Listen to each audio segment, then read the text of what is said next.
अगर जिंदा रखना चाहते हैं, और जब तक चौधरी चरण सिंह जी अमर रहेगा नारा गांव के लोग लेंगे, नौजवान लेगा, सरकार किसी की हो, उस पे किसान का और गांव का दबाव, नैतिक दबाव बना रहा है। नहीं अच्छा मंत्री और प्रधानमंत्री और एमपी क्यों ना हो, मजाल है कि गांव में चला जाए, कोई जरूरत नहीं पड़ेगी। देश की बदलती तस्वीर में आज भी चौधरी चरण सिंह जी के विचार प्रासंगिक हैं, प्रभावशाली हैं। और मैं जानता हूं कि आप सब चाहते हो कि आज के इस युग में, आज की जो समस्या है बेरोजगारी की, भारतीय अर्थव्यवस्था की, देश के तरक्की के जो नए रास्ते, नए आयाम हमें खोल रहे हैं, कैसे हम वहां तक पहुंचेंगे, इन सवालों के लिए भी सवाल जो हो, तो चौधरी चरण सिंह जी की जो लिखी गई किताबें हैं, जो उनकी स्पीच थे, नीतिगत उनके निर्णय थे, मैं सवाल पूछना चाहता हूं कि आप नहीं चाहते कि आज के नए युग का नौजवान जो विश्वविद्यालय में पढ़ रहा है, जो मेरठ चौधरी चरण सिंह विश्वविद्यालय में पढ़ रहा है, अगर वो चाहता है कि मैं पीएचडी करना चाहता हूं, मैं शोध करना चाहता हूं, मैं अनुसंधान करना चाहता हूं चौधरी चरण सिंह जी पे, अगर भारत रत्न नाम मिला होता तो ऐसे नौजवानों को कोई सुविधा विश्वविद्यालय से या सरकार से या हम लोगों से नहीं मिल पाती। संस्थागत तरीके से अब मिलेगी, नए विचार उससे निकलेंगे, आज की समस्याओं के नए समाधान भी उससे निकल सकते हैं, क्योंकि चौधरी साहब एक विजनरी लीडर, वो छोटी सीमाओं तक नहीं उनको बांधा जा सकता, वो एक समाज के नेता नहीं थे, एक क्षेत्र के नेता नहीं। हम लोग जानते हैं कि किसानों के लिए उन्होंने मजबूत वकालत की, लेकिन आप लोग अनभिज्ञ नहीं है। आप जानते हो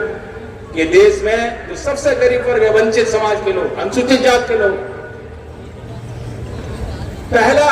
ये देश में उदाहरण बनाया कि उस समाज के लिए आरक्षण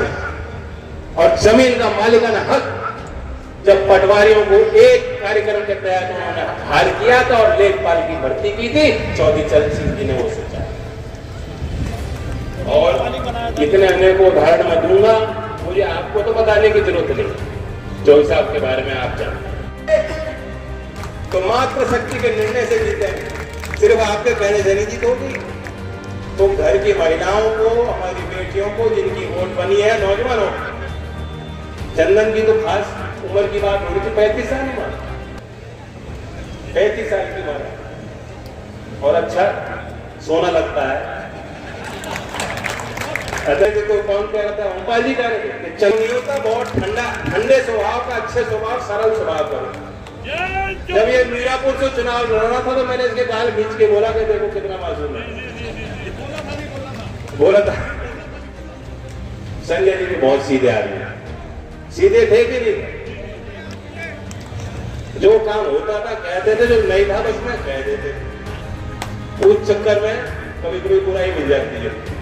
आज के लाग लपेट के जमाने में कोई सुनना नहीं चाहता कि मेरा काम ना हो, तो इसलिए संजय को भी सीखने को मिलेगा आपसे। ओमपाल जी हमारे नेता हैं, हमारे प्रत्याशी हैं, दोनों के लिए ओमपाल जी का सिंबल है, बताओ क्या है, और चंदन का सिंबल आप करना। ओम कुमार जी नगीना से हमारे कमल के फूल का अंदर लोटस का सिंबल और हैंडपंप नल का सिंबल आपके चंदन को, और सबे पता है कि कमल का फूल वहां खिलता है जहां जल हो, जल की आवश्यकता फूल के खिलने को है। तो दोनों का ये मिश्रण, दोनों का मेल, और मुझ पे विश्वास कीजिए,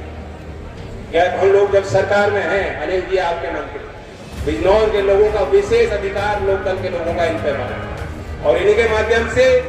एनडीए में शामिल होकर हम लोग साथ मिलकर कुछ फैसले लेंगे